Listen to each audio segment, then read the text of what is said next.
అశ్వ సంవత్సరంలో కైలాస యాత్ర Sri Gayatri tours and travels 8977349696. గురువుగారు, ఫిబ్రవరి 15న శివరాత్రి వచ్చింది. ఈ శివరాత్రి నాడు అసలు శాస్త్రం ప్రకారం శివ పూజ ఎలా ప్రారంభించాలి? ఎలా చేస్తే ఫలితం వస్తుంది తెలియజేస్తారా గురువుగారు? తప్పకుండానమ్మా. వీక్షించేటువంటి యూటీవీ ప్రేక్షకులు జాగ్రత్తగా గమనించండి. ఎందుకనంటే ఎక్కడా కూడా ఈ యొక్క మహాశివరాత్రి సందర్భంగా చేయాల్సినటువంటి విధి విధానము, చెప్పబడినటువంటి పూజా విధానము మన ప్రేక్షకులకి మాత్రమే తెలియచేస్తున్నానమ్మా. అంటే చాలామంది చేసేటువంటి పూజా విధానము అందరికీ తెలిసిందే, కానీ కొన్ని తప్పులు చేస్తున్నారు. ఈ తప్పులు అనేటువంటివి సహజంగా వాళ్ళకి తెలియవు, చేస్తున్నామేమో తప్పులు అని. కానీ ఈ తప్పుల్ని గనక సరిదిద్దుకొని చేసుకుంటే పరమేశ్వరానుగ్రహం సంపూర్ణంగా కలుగుతుంది. మనకు శాస్త్రంలో చెప్పబడినటువంటి మహాశివరాత్రి పూజా విధానానికి ఏం చేయమన్నారు అనంటే క్లుప్తముగా చెప్తానమ్మా. గురువు ముందు రోజైనటువంటి త్రయోదశి తిథి రోజున మధ్యాహ్నం భోంచేసినా పర్వాలేదు, కానీ రాత్రి సమయంలో భోజనము చేయకూడదు. నిరాహారముగా ఉంటే మంచిది. లేదా పండ్లు, పాల పదార్థాలు తీసుకోవడం, లేదా ఉపహారం ఉడికించినటువంటివి ఏదైనా పుల్కాలు అట్లాంటివి తీసుకోవచ్చు ఆ రోజు. ఆ త్రయోదశి తిథి రోజున శివాలయానికి చేరుకోవాలి. శివాలయానికి చేరుకొని నవగ్రహాల చుట్టూ శివాయ నమః అంటూ 27 ప్రదక్షిణలు చేసి ఈశ్వరుణ్ణి, అమ్మవారిని, వినాయకుడిని, సుబ్రహ్మణ్య స్వామిని ఉంటే ఆ దేవతలు కూడా ఉంటే దర్శించుకొని పరమేశ్వరుడి దగ్గర అంజలి ఘటించి ఇలా చెప్పాలి: ఓ పరమేశ్వర, నా పుణ్యవశాత్తు ఈ యొక్క మహాశివరాత్రి సందర్భముగా నేను నిన్ను కొలవదలుచుకున్నాను. నా యొక్క జన్మ జన్మాంతరములుగా ఉన్నటువంటి దోషములు కానీ, లేదా నాకు తెలియక చేసినటువంటి పాపకర్మలు ఏవైతే ఉన్నాయో అజ్ఞానముగా, అవన్నీ తొలగిపోయి నేను ఆనందంగా, నా పిల్లా పాపలు, నా భవిష్యత్తు తరాలు కూడా నీ యొక్క అనుగ్రహం వలన సంతానం కలగాలి అని, నీ వల్లనే నా యొక్క వంశం అభివృద్ధి చెందాలి అని ఆ యొక్క పరమేశ్వరుని సంకల్పం చేసుకొని ఆ పరమేశ్వరుని స్తుతించుకుంటూ, మనస్సులో స్మరించుకుంటూ ఆ త్రయోదశి తిథి అంటే శనివారం రోజున ఆ రాత్రి కొంత శివధ్యానం చేసుకొని నిద్రపోవాలి. అయితే మన అదృష్టవశాత్తు ఏంటంటే ఈ యొక్క శనివారము త్రయోదశి తిథి రోజున మనకు ఈ శని త్రయోదశి కూడా ఏర్పడింది. కాబట్టి వీక్షించేటువంటి యూటీవీ ప్రేక్షకులు మేష మిథున కర్కాటక సింహ కన్య వృశ్చిక ధనుస్సు కుంభ మీన రాశుల్లో జన్మించినటువంటి వారు శనిదోష ప్రభావానికి గురవుతారు. కాబట్టి ఆ యొక్క శనీశ్వరుడికి కానీ ఈశ్వరుడికి కానీ నల్ల నువ్వుల నూనెతో అభిషేకం చేసుకుంటే శనివారం రోజున ఇంకా విశేషం. ఇక తదనంతరం ఆ నంది చెవుల్లో వచ్చేటప్పుడు నంది చెవుల్లో చెప్పి రావాలమ్మా ముఖ్యంగా. ఎందుకనంటే పరమేశ్వరుడు అనుగ్రహించాలి అనంటే తన యొక్క వాహనాన్ని యొక్క అనుమతి కూడా చేయాలి. ఎందుకనంటే మనం విన్నవించే సమయంలో పరమేశ్వరుడు ఆలకించినా ఆలకించకపోయినా ఆలకిస్తాడు. కానీ మనం తెలియజేసే సమయం గనక సరిగ్గా లేని సమయంలో ఆ స్వామివారు ఏదైనా వ్యవహారంలో ఉన్నటువంటి సమయంలో గనక ఉంటే ఆలకించకపోవచ్చు. కానీ నందీశ్వరుని చెవిలో చెప్పి, నేను చేస్తున్నాను రేపు శివారాధన, నాకు శక్తిని ప్రసాదించమని ఆ పరమేశ్వరునికి నా వంతుగా నీవు అతనికి చేరవేయి నా యొక్క సమాచారాన్ని అని నందీశ్వరునికి నమస్కారం చేసుకొని చక్కగా ఇంటికి వచ్చి చెప్పిన విధంగా ఈశ్వరుని ధ్యానం చేసుకుంటూ నిద్రపోవాలి. ఇక తెల్లవారే లేచి కాలకృత్యాదులు తీర్చుకొని, సూర్యోదయం కంటే ముందే లేచి కాలకృత్యాదులు తీర్చుకొని శుభ్రమైనటువంటి వస్త్రములు ధరించి చక్కగా నుదుట కుంకుమ ధరించి ఉదయిస్తున్నటువంటి సూర్యుడికి నమస్కారం చేసి, ఈ రోజున నీ అనుగ్రహం వల్ల సూర్యభగవాన నేను చేసుకోబోతున్నాను, నాకు ఎటువంటి ఆటంకాలు రాకుండా చూడు ఈశ్వరారాధనకి అని చెప్పి సూర్యునికి నమస్కారం చేసి సూర్యాష్టకం 6 సార్లు పారాయణం చేసి 3 సార్లు సూర్యుడికి తర్పణం వదలాలి. వదిలిన తర్వాత చక్కగా ఇంట్లో పూజా మందిరంలో దీపారాధన చేసి నల్ల నువ్వుల నూనెతో కానీ ఆవు నేతితో కానీ దీపారాధన చేసి ముందుగా శివ పరివారానికి చక్కగా పుష్పాలమాల, గన్నేరు పుష్పాలమాల కానీ, లేకపోతే చామంతి పుష్పాలమాల కానీ, మల్లె పుష్పాలమాల కానీ వేసి ఆ పరమేశ్వరుని దగ్గర ఆవు నేతితో దీపారాధన చేసి శివ సహస్రనామ పారాయణం ఒకటి చేయాలి. ఇక ఆ పరమశివుడికి సంబంధించి పరమేశ్వరుడే లింగోద్భవ కాలంలో అవతరించినటువంటి మాఘమహుళ చతుర్దశి. అయితే 15వ తారీఖు రోజున త్రయోదశి ఉంది సాయంకాలం వరకు. కాబట్టి ఆ రోజంతా ఆ త్రయోదశి అంటే ఈశ్వరునికి సంబంధించినటువంటి తిథి అది. రుద్రునికి సంబంధించినటువంటి తిథి. కాబట్టి నమఃశంకరాయ, నమఃశంకరాయ లేదా శివాయ నమః. చాలామంది తెలిసి తెలియక శివ పంచాక్షరి ఓం నమః శివాయ అంటారు. కానీ అది ఉపాసన ఉన్నవాళ్ళు మాత్రమే పలకాలి. ఇది సాక్షాత్తు శృంగేరి పీఠాధిపతులు మనకు తెలియచేసింది. కాబట్టి ఆయన చెప్పినటువంటిది నమఃశంకరాయ అన్నా ఫలితం చాలా గొప్పగా వస్తుంది. కాబట్టి అందరూ కూడా నమఃశంకరాయ నమఃశంకరాయ అనుకుంటూ ఆ పరమేశ్వరుణ్ణి ధ్యానం చేసుకోవాలి. ఎప్పుడు ఇక మననం చేస్తూనే ఉండాలి. ఎందుకనంటే ప్రతి సెకను కూడా విలువైనటువంటిది ఆ మహాశివరాత్రి రోజున. ఎటువంటి దుష్ట భావనలు కానీ, కోపతాపాలు కానీ ఎటువంటి విధానముగా మనకు లేకుండా ఉండి తదనంతరం ఆ రోజంతా కూడా ప్రశాంతముగా ఉండాలి. మనస్సు ఆనందంగా ఉంటూ ఈశ్వరుని నామస్మరణే ధ్యేయము తప్ప ఇంకా వేరే ఆలోచన అంటూ కూడా ఎటువంటిది రాకుండా ప్రయత్నం చేయాలి. మానవ నిర్మితమైనటువంటి శివలింగాలు లేదా సిద్ధపురుషులు ఉన్నటువంటి శివలింగాలకి అభిషేకం చేసుకోవచ్చు. కానీ అందరికీ దొరుకుతుందా? దొరకదు. కాబట్టి మన ఇంట్లో మనం చేసుకుందాము. శివలింగం అని అంటే రాతితో చేసిన శివలింగమైనా, ఈ యొక్క కలియుగంలో మృత్తికతో చేసినటువంటి శివలింగము చాలా ప్రభావవంతమైనటువంటిది. కాబట్టి ఎవరూ తొక్కనటువంటి మృత్తిక పుట్టమన్ను మనకు కావాలంటే ఈ యొక్క పూజా స్టోర్లో కానీ, పచారీ షాపుల్లో కానీ పుట్టమన్ను కావాలంటే దొరుకుతుంది. 1 కేజీ లేదా కేజీన్నర తీసుకొని మనం అభిషేకం చేయదలిచినటువంటి సైజును బట్టి ఆ పుట్టమన్ను తీసుకోవాలి. మనం ఇంత పరిమాణంగా అభిషేకం చేద్దాము అని అనుకున్నాం.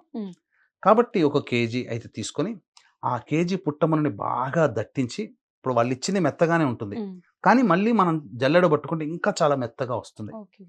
చేసిన తర్వాత అందులో పసుపు, కుంకుమ, అగరు అంటే ఈ సంబంధించినటువంటి ఎర్ర చందనము లేదా మన ఎర్ర చందనము, మళ్ళీ మనం గంధం పొడి, పచ్చ కర్పూరము, జాజికాయ, జాపత్రి, ఇలాచి ఇలాంటివి, గురువింద గింజలు, అలాగే వీలైతే కొద్దిగా మాత్రంలో నవధాన్యాలు, కొద్దిగా జస్ట్ ఒక 10 గ్రాములు కూడా అవసరం లేదు, 5-6 గ్రాములు నవధాన్యాలు వేసి, ఇంకా అవకాశం ఉంటే 1 లేదా 2 గ్రాములు పాదరసం తీసుకొని వచ్చి అందులో వేసి చక్కగా ఒక బాణీలో పెట్టి ఆవు పాలు వేసి వాటన్నిటిని పిసికితే ముద్దగా తయారవుతుంది.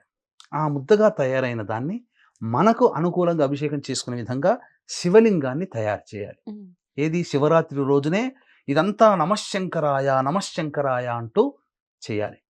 చేసి ఆ యొక్క శివలింగానికి చక్కగా ఆవు నేతిని అద్దాలి. ఎప్పుడైతే ఆవు నేతిని చక్కగా అద్దుతామో అభిషేకం చేస్తే కరిగిపోకుండా ఉంటుంది. మనం పూజా మందిరంలో కానీ, మన ఇంటిలో కానీ, ఎక్కడైనా కానీ చక్కటి ప్లేస్లో తూర్పు వైపున కానీ, ఉత్తరం వైపున కానీ ఫేస్ పెట్టాలి. ఎందుకంటే మనకు ఉత్తరాన హిమాలయాలు, పరమేశ్వరుని నివాస స్థానం మానస సరోవరం ఉంది. కాశీ విశ్వేశ్వరుడు కూడా మనకు ఉత్తరానే ఉంటాడు. కాబట్టి ఉత్తరం వైపు ఫేస్ పెట్టి ఈ విధంగా మనం అభిషేకం చేయాలి. అభిషేకం చేసేటువంటి శివలింగం పానపట్టం ఆ జలధార కూడా ఉంటుంది కదా, అది ఉత్తరాన ఉండాలి. గుర్తుపెట్టుకోండి, మనకెదురుగా పెట్టుకోకూడదు. అది ఉత్తరం చూస్తూ ఉండాలి. చేసిన తర్వాత అప్పుడు ఆ పరమేశ్వరునికి అభిషేకానికి సంబంధించినటువంటి ద్రవ్యాలన్నీ సమకూర్చుకోవాలి. అంటే మంచినీళ్ళు, ఒక బకెట్ నిండా మంచినీళ్ళు, తర్వాత ఈ సంబంధించినటువంటి హారతి, గంట, హారతి కర్పూరము, దీపారాధన, అగరబత్తీలు, పుష్పాలు, ఏదైతే మనం ఒక 4 కాలాలు ఉన్నాయి. సాయంకాల ప్రదోష కాలం నుంచి తెల్లవారుజామున, అంటే సాయంకాలం 6 నుంచి తెల్లవారుజామున 6 గంటల వరకు ఒక 4 కాలాలు చెప్పబడి ఉంది శాస్త్ర ప్రకారం. ఆ 4 కాలాలలో ఏ ఏ ద్రవ్యాలతో అభిషేకం చేయాలి, ఏ ఏ నైవేద్యాలు పెట్టాలి, అలాగే ఏ మంత్రముతో మనం పూజ చేయాలి, అలంకారం ఎటువంటి వస్తువులతో చేయాలనేటువంటిది విధి విధానంగా తెలియచేసుకుందాం. ఇక్కడే చాలామంది చేసే ఒక చిన్న తప్పుని మనం సరిదిద్దుదామమ్మా. అంటే దీని ప్రభావం వలన వాళ్ళు చేసే పూజ చాలా సంపూర్ణంగా ఉంటుంది.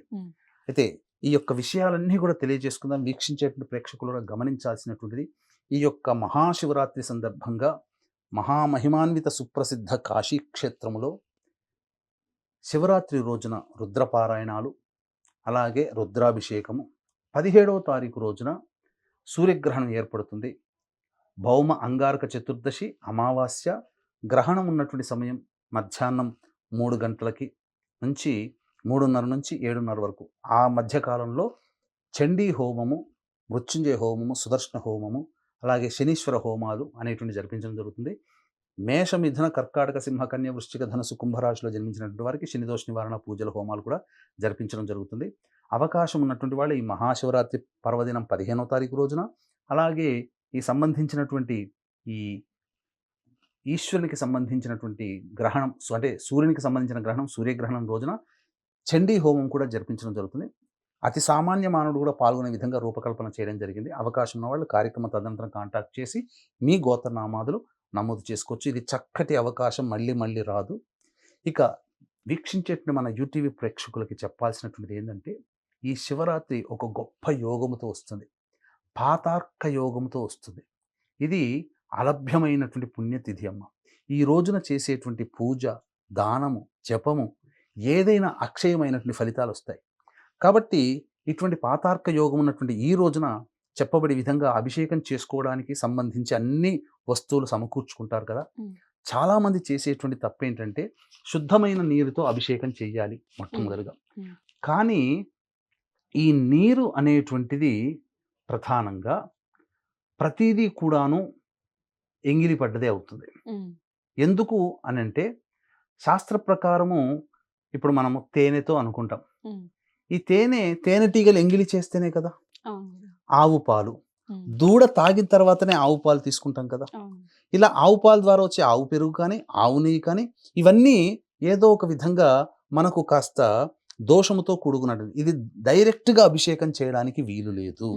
దీనికి శాస్త్రంలో చెప్పబడినటువంటి కొన్ని ముద్రలని ఆ యొక్క వస్తువులకి చూపించాలి. అంటే ఇక్కడ వీక్షించే ప్రేక్షకులు విషం అనగానే మీరు అనుకోకండి. అంటే పదార్థములని అమృతత్వం తీసుకురావడం, పదార్థానికి పవిత్రత చేకూరడం అని దీని భావన. కాబట్టి మనం ఏవైతే ద్రవ్యాలు ఈశ్వరునికి అభిషేకం చేద్దాం అనుకున్నామో, ఒక ముద్రతో, గరుడ ముద్ర అని అంటారు, గరుడ ముద్రతో దానికి విరుగుడవుతుంది. కాబట్టి గరుడ ముద్ర అన్ని యొక్క సంబంధించినటువంటి ద్రవ్యాలకి చూపించాలి. ఎలా గరుడ ముద్ర వేయాలి? ఇలా ఉంది కదమ్మా, 2 చేతులు ఇలా పెట్టుకోవాలి. ఇలా పెట్టుకొని ఈ బొటన వేలు ఇలా చేశారనుకోండి, ఇది గరుడ ముద్ర. ఈ గరుడ ముద్రని ఆ యొక్క అభిషేకం చేసే మంచినీరు ఉన్నటువంటి దానికి, ఆవు నేతికి ఇలా చూపించాలి గరుడ ముద్రని. చూసారా, 2 రెక్కలు ఉన్నట్టుగా ఉంది కదా, ఇది గరుడ ముద్ర అనమాట. సో ఈ ముద్రని ఇలా చూపించాలి. అంటే మన ఈ అరచేయిలో ఎడమ చేతిలో బొటన వేలు, కుడి చేతిలో బొటన వేలు ఇలా కలవాలి. కలిసి ఇలా ఉంటే రెక్కలు, ఇది గరుడ ముద్ర. వీటిని మనం అభిషేకం చేసే ద్రవ్యాలకి కనుక చూపిస్తే, ఇది గరుడ ముద్ర చూపించడం ద్వారా ప్రతి పదార్థము పవిత్రత వస్తుంది, అమృతత్వం వస్తుంది. ఆ అమృతత్వం పొందినటువంటి పదార్థాలతో ఈశ్వరునికి ఎవరైతే అభిషేకం చేస్తారో ఆ ఈశ్వరుడిని మనం సశాస్త్రీయంగా చేసిన వాళ్ళం అవుతాం. ఇప్పుడు మన ఇంటికి ఎవరైనా అతిథులు వచ్చారనుకోండి అమ్మా, మంచినీళ్ళు ఇవ్వండి అని అడుగుతాం కదా, మంచినీళ్ళు తాగుతారని. ఆ గ్లాసు తీసుకొని మనం కొద్దిగా దాగి ఆయనకి ఇస్తామా? మనం చేతులు కడుక్కొని చక్కగా మంచినీరుని పట్టి వాళ్ళకి ఇస్తాం, అంటే శుద్ధముగా. మరి పరమేశ్వరునికి చేసినప్పుడు ఆ బావిలో ఎన్ని కీటకాలు ఉన్నాయో, ఆ నీటిలోంచి వచ్చేటువంటి ఊటలో, మేము బోర్ పట్టుకున్నామంటే మనం చూసి వచ్చామా ఆ బోర్లో ఏం కీటకాలు ఉన్నాయో. కాబట్టి పట్టుకొచ్చే దాంట్లో, మనం మాట్లాడే దాంట్లో తుప్పర్లు పడవచ్చు. ఇది దోషములు అని అంటారు. ఈ దోషయుక్తమైనటువంటి పదార్థాలని అమృతత్వముగా, దోషరహితముగా చేయడం అనేటువంటిది ఈ గరుడ ముద్ర ద్వారానే వస్తుంది. ఈ విధంగా చేసిన తర్వాత 4 కాలాలు చెప్పబడి ఉన్నాయమ్మా. ఈ 4 కాలాల్లో ఈశ్వరునికి అభిషేకం చేయాలి. మొట్టమొదటి కాలం ఏంటంటే సాయంకాలం 6:06 నుంచి 9:05 మధ్య కాలంలో ఈశ్వరునికి అభిషేకం ఆవు పాలతో చేయాలి. ఈ ఆవు పాలతో నమశంకరాయ నమశంకరాయ అంటూనైనా, లేదా బ్రాహ్మణుని పిలిపించుకొని, ఇంటికి పిలిపించుకొని అయినా కానీ మహన్యాసపూర్వకంగా రుద్రాభిషేకం, నమక చమ్మక మంత్రాలతో, పంచసూక్తాలతో అభిషేకం చేయాలి. చేసిన తర్వాత ఈ స్వామికి అలంకారంగా ఏం చేయాలి, ఎటువంటిదంటే గంధముతో కానీ, పచ్చటి పూలతో, చామంతి పుష్పాలు కానీ, ఏవైనా కానీ పచ్చని పుష్పాలు, రేలు పూలు, రెల్ల పూలు అని అంటారు, ఆ పుష్పాలతో ఈశ్వరునికి అర్చన చేయాలి. నైవేద్యముగా పెసర పొంగలి నైవేద్యం పెట్టాలి. ఎప్పుడు ఈ 6 గంటల 6 నిమిషాల నుంచి 9 గంటల 5 నిమిషాల మధ్య కాలంలో. ఇక ఈ యొక్క మధ్య కాలంలో అభిషేకం అయిన తర్వాత ఒక 108 సార్లు ఇప్పుడు చెప్పబోయేటువంటి మంత్రాన్ని లేదా నామాన్ని 108 సార్లు చదవాలి. ఏంటంటే ఓం హ్రీం ఈశానాయ నమః అనే మంత్రాన్ని 108 సార్లు చదవాలి. దీంతో ఒక కాలము సెక్షన్ పూర్తయిపోతుంది. ఓకే గురు. మిగిలిన 4 కాలాల్లో 3 కాలాలు మిగిలినాయి. ఇక రెండవ కాలం ఏంటనంటే రాత్రి 9 గంటల 30 నిమిషాల నుంచి 12 గంటల వరకు మధ్యరాత్రి. ఈ యొక్క సందర్భంగా ఆవు పెరుగుతో అభిషేకం చేయాలి. చేసి అలంకారము విభూతితో ఆ ఈశ్వరునికి అలంకారం చేయడం, జాజి పూలతో అర్చన చేయడం. ఇక నైవేద్యముగా బెల్లం పాయసం నైవేద్యంగా పెట్టాలి ఈ రోజున. తదనంతరం ఇప్పుడు చెప్పబడినటువంటి ఈ అంత అలంకరణము ఇవన్నీ హారతి ఇవన్నీ అయిన తర్వాత పఠించాల్సినటువంటి మంత్రం 108 సార్లు ఓం హ్రీం అఘోరాయ నమః అనే నామాన్ని. ఇక వీక్షించేటువంటి ప్రేక్షకులుగా ఇంత మహాశివరాత్రి సందర్భంగా ఇంత గొప్పగా చేసుకుంటారు కాబట్టి మన పీఠం ఆధ్వర్యంలో అవకాశం ఉన్నటువంటి వాళ్ళు మన పీఠం ఆధ్వర్యంలో మహామహిమాన్విత కాశీక్షేత్రంలో మహాశివరాత్రి రోజున రుద్రపారాయణము, రుద్రాభిషేకాలు, అలాగే ఈ సంబంధించినటువంటి సూర్యగ్రహణం ఉన్నటువంటి 17వ తారీఖు మంగళవారం రోజున మధ్యాహ్నం 3 గంటలకి మేష మిథున కర్కాటక సింహ కన్య వృశ్చిక ధనస్సు కుంభమీన రాశిలో జన్మించిన వారికి శనిదోష నివారణ, జాతకరీత్యా ఉన్నటువంటి అన్ని రకాల సమస్యల నివారణకి చండీ హోమము, మృత్యుంజయ హోమము, అలాగే సుదర్శన హోమం లాంటి హోమాలు 18 రకాల హోమాలు జరిపించడం జరుగుతుంది. 17వ తారీఖు రోజున మధ్యాహ్నం 1 గంట లోపల మీ గోత్రనామాదులు ఈ కార్యక్రమంలో నమోదు చేసుకోవచ్చు. అతి సామాన్య మానవుడు కూడా పాల్గొనే విధంగా రూపకల్పన చేయడం జరిగింది. అవకాశం ఉన్న వాళ్ళు కార్యక్రమ తదనంతరం కాంటాక్ట్ చేసి మీ గోత్రనామాదులు నమోదు చేసుకోవచ్చు. ఇక 3వ కాలం, ఇది చాలా ప్రత్యేకమైనటువంటి కాలం. ఈ కాలము అనేటువంటిది ఏంటి అనంటే ఇది లింగోద్భవ కాలముతో కూడుకున్నటువంటి సమయము. ఈ సమయం ఏంటంటే 12 గంటల 20 నిమిషాల నుంచి తెల్లవారుజామున 3 గంటల 5 నిమిషాల వరకు చేయాలి. ఆవు నేతితో అభిషేకం చేయాలి. అలంకారము బిల్వ దళాలతో, ఎర్రటి పుష్పాలతో అర్చన చేయాలి. చేసిన తర్వాత నైవేద్యముగా గారెలు కానీ, నువ్వుల పులగం అంటారు, నువ్వుల అన్నం కానీ స్వామివారికి నైవేద్యంగా పెట్టాలి. ఈ సమయంలో జపించాల్సినటువంటి మంత్రము ఒక 108 సార్లు ఓం హ్రీం వామదేవాయ నమః ఇది చెప్పుకోవాలి. ఇక తదనంతరం 4వ కాలం అమ్మ. ఈ 4వ కాలం అనేటువంటిది చాలా విభిన్నమైనది. ఎందుకంటే తెల్లవారుజామున వస్తుంది. తెల్లవారుజామున 3 గంటల 30 నిమిషాల నుంచి 6 గంటల 35 నిమిషాల వరకు, తెల్లవారితే 16వ తారీఖు సోమవారం అనంగా చేసి అభిషేకము తేనె, పంచదార, శర్కర అంటారు, ఆ విధంగా చేసిన తర్వాత అలంకారము నీలి రంగు పుష్పాలు కానీ, తెల్లటి రంగు పుష్పాలు కానీ, అంటే ఏంటి, శంకు పుష్పాలు కానీ, నల్ల కలువ పుష్పాలు కానీ, అలాగే నందివర్ధనం కానీ, మల్లెపూలతో కానీ అర్చన చేయాలి. తెల్లని పుష్పాలు. నైవేద్యముగా మహానైవేద్యం చేయాలి. మహానైవేద్యం అంటే మనం ఇంట్లో చేసుకునే అన్ని రకాలుగా సంబంధించినటువంటి నైవేద్యం ఏదైనా కానీ ఇలా చేసి 108 సార్లు జపించాల్సినటువంటి మంత్రం ఓం హ్రీం సద్యోజాతాయ నమః ఈ నామాన్ని జపించాలి. ఈ విధంగా శివరాత్రి రోజున 4 కాలాల్లో చేసి తదనంతరం చక్కగా స్వామివారిని ఏదైనా భజనలు, కీర్తనలతో మనం ఈ యొక్క కార్యక్రమాన్ని ముగించాలి. తదనంతరం చక్కగా కాలకృత్యాదులు తీర్చుకొని స్నానం ఆచరించి, సోమవారం కూడా అయ్యింది, చతుర్దశి తిథి కూడా అప్పుడు ఉంటుంది కాబట్టి అప్పుడు చక్కగా ఆ యొక్క పరమేశ్వరుని మళ్ళీ శుద్ధమైనటువంటి నీటితో మళ్ళీ ఈ గరుడ ముద్రని ఆ యొక్క నీటి కుంభానికి అనగా నీటి కుండకి ఇలా చూపించి ఆ నీటితో ఈశ్వరునికి అభిషేకం చేసేసి చక్కగా హారతి, మనం ఇష్టమైనటువంటి ద్రవ్యాలు స్వామివారికి సమర్పించి ఆ యొక్క ఉపవాస దీక్షని విరమించాలి. ఎవరైనా అతిథులకి, అనాథలకి అన్నదానం ఆ రోజు చేస్తే చాలా విశేషం. ఈ విధంగా చేయాలి. అయితే ఇక్కడ ప్రధానంగా చర్చించుకోవాల్సినటువంటి సమయం ఏంటంటే లింగోద్భవ కాల సమయం. ఇది చాలా మహిమాన్వితమైనటువంటి సమయం. అంటే సూర్యగ్రహణము, చంద్రగ్రహణం ఉన్నప్పుడు పూర్తిగా కప్పబడి ఉండే సమయము మోక్షకాలం అని అంటారు. అంటే ఇక అది ఉండి ఒక 7-8 నిమిషాలు ఉంటుంది, తదనంతరం మళ్ళీ విడిపోనేట్టు ఉంటుంది. ఆ పూర్తిగా కప్పబడిన సమయం ఎంత ప్రభావమో పరమేశ్వరుడు లింగోద్భవంగా వెలిసినటువంటి సమయం అది. ఉమ్, ఆ యొక్క సమయం అనేటువంటిది చాలా ప్రభావవంతమైనటువంటిది. అది ఆ సమయంలోనే ఈశ్వరుడు లింగం రూపంలో ఉద్భవించాడు. ఆ సమయం ఎప్పుడొస్తుందంటే 15వ తారీఖు మధ్యరాత్రి 12:25 నుంచి 12:36 ఉమ్, దాదాపుగా ఒక 10, 11 నిమిషాల నిమిషాలు. పాటు ఉంటుంది. ఆ సమయంలో ఏకధారగా తేనెతో అభిషేకం చేసి నమశ్శంకరాయ, నమశ్శంకరాయ అంటూ తేనెతో అభిషేకం చేయాలమ్మా. లేదా పరమేశ్వరుని మారేడు దళాలతో అర్చన చేయాలి. లేదా ఆ యొక్క మారేడు దళాలు పెట్టినటువంటి లింగాన్ని చూసి నమోన్నమః పరమేశ్వరాయ సాంబ సదాశివాయ నమోన్నమః అంటూ ఆ యొక్క పరమేశ్వరుని భక్తిపూర్వకంగా ఆ 11 నిమిషాల పాటు మనస్సులో ఈశ్వరుని స్మరించుకుంటూ చూస్తూ గనక ఉన్న అనంతమైన పుణ్య ఫలితం. ఈ శివరాత్రి రోజున చేసేటువంటి పూజా విధానంలో వచ్చే పుణ్య ఫలితం అంతా ఒక ఎత్తు, ఈ యొక్క 10, 11 నిమిషాల్లో వచ్చేటువంటి పుణ్య ఫలితం ఒక ఎత్తు. ఉమ్, కాబట్టి ఈ సమయాన్ని ఎవ్వరు కూడా వీక్షించేటువంటి ప్రేక్షకులు అస్సలు మిస్ కాకండి. అవకాశం ఉంటే మీ ఇంట్లో ఈ చెప్పిన విధంగా చేయండి. లేదా దేవాలయంలో కూడా చక్కగా శివాలయంలో చేస్తూ ఉంటారు.